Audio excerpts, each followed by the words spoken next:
In the hundreds of seller carryback notes that I have done over the years, not one single time have I ever failed to get a discount when it was time to pay them off. Not once. Not once. And I'll show you why a seller would be absolutely ignorant not to take the discount. And so would you. Anytime you can get cash now, it is worth a lot more than payments strung out over a period of years. And I'll show you why in just a moment. First of all, why do sellers discount? To tell you the truth, most of them discount just so they can get cash in their hands, period. They don't need a reason. They don't have to worry about converting it to numbers. But let's look at, let's try to convert it to numbers for a more sophisticated seller and see if it makes sense for them to do so. Let's take a $135,000 note, for example. You remember that example one we did a while ago where we created a $135,000 note back to the seller?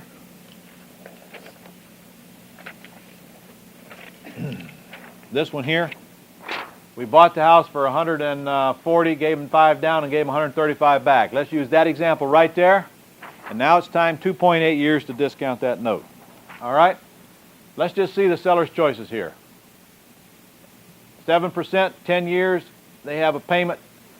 In 10 years, their payment of $880 some odd a month, whatever it was, will yield them $107,779 in payments. That's simply 120 times their payment. In addition to that, at the end of that 10-year balloon, they'll be owed $115,000 in principal. You add those two together, the seller's total yield on that would be $223,000 over a 10-year period. And that is not compounded, is it?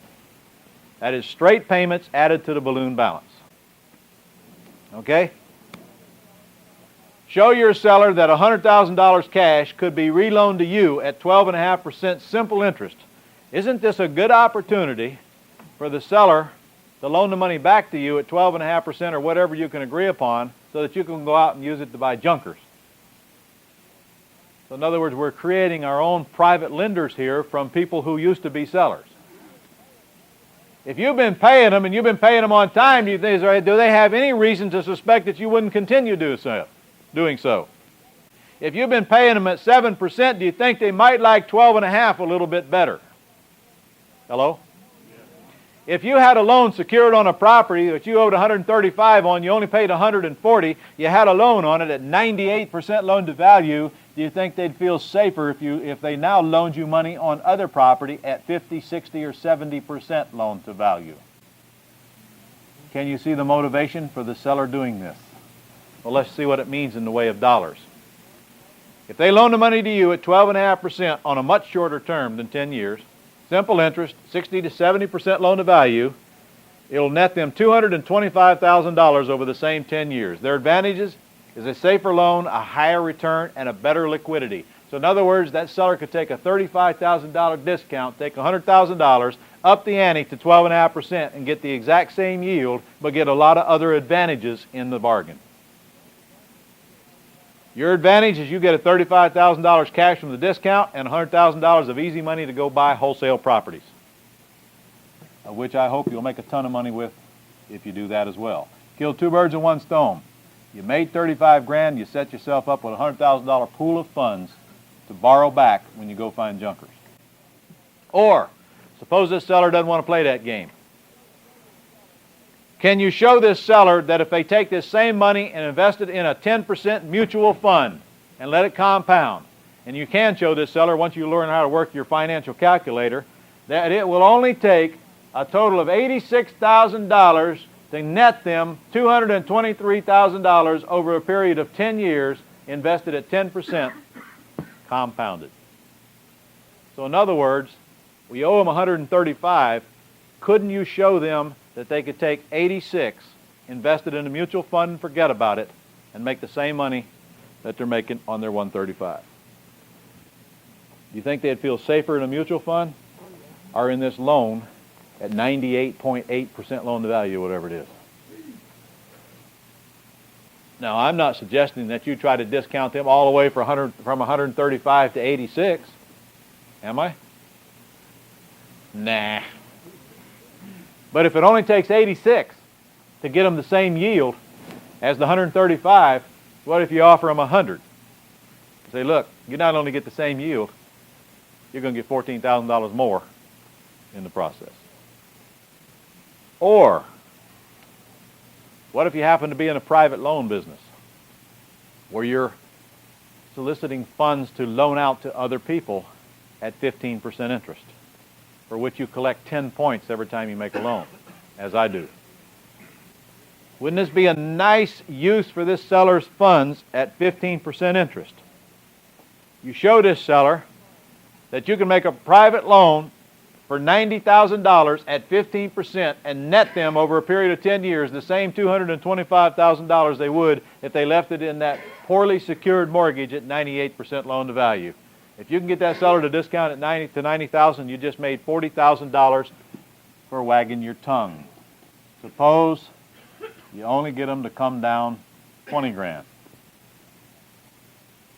Isn't that more than you made when you sold the property to begin with? Hello? Suppose all of these fail. Can you imagine owing somebody 135 grand, calling them up and offering them cash, and not getting them to take some kind of a discount?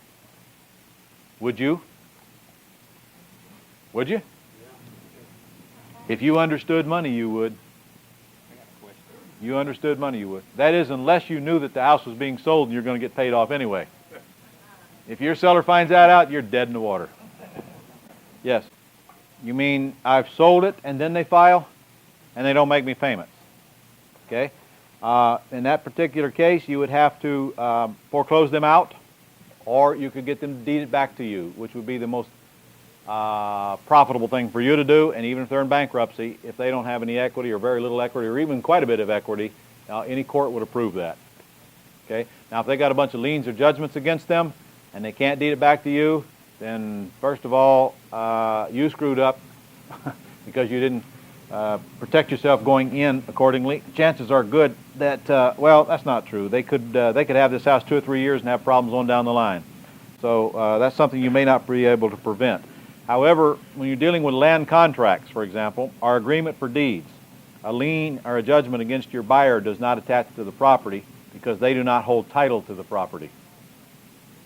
A land contract and an agreement for deed simply says that you pay me X number of dollars per month at X percent interest until it's paid off. When it's paid off, I give you the deed. Do you all follow that? Therefore, if the deed is not vested in the buyer's name, a lien against the buyer will not attach to the property. This is why in the state of Florida, I use agreement for deeds to sell properties and take back notes. And that's the only reason. Because in this state, on agreement for deed, I have to foreclose to get it back if I can't get a deed anyway. So I could physically sell it and take back a wraparound mortgage and not be in any better position, except that if I sell it, take back a wraparound mortgage, and they get a judgment against them, it will attach to the house, because when I take back a wraparound mortgage, I have delivered the deed to the buyer, and the buyer now owns the property. When I do an agreement for deed, I have not delivered a deed, so a judgment will not attach to the house because they don't technically own it. They have an equitable interest in it. In a land contract state like Ohio and many, many others, same thing. You only deliver the deed when the agreement has been fulfilled. Therefore, if that buyer doesn't have possession of the deed, if the deed is not recorded in their name, a lien against them cannot attach to the property. Does any of that make sense? Yep. Yes. Okay. In the case of a trust deed, I'm not sure.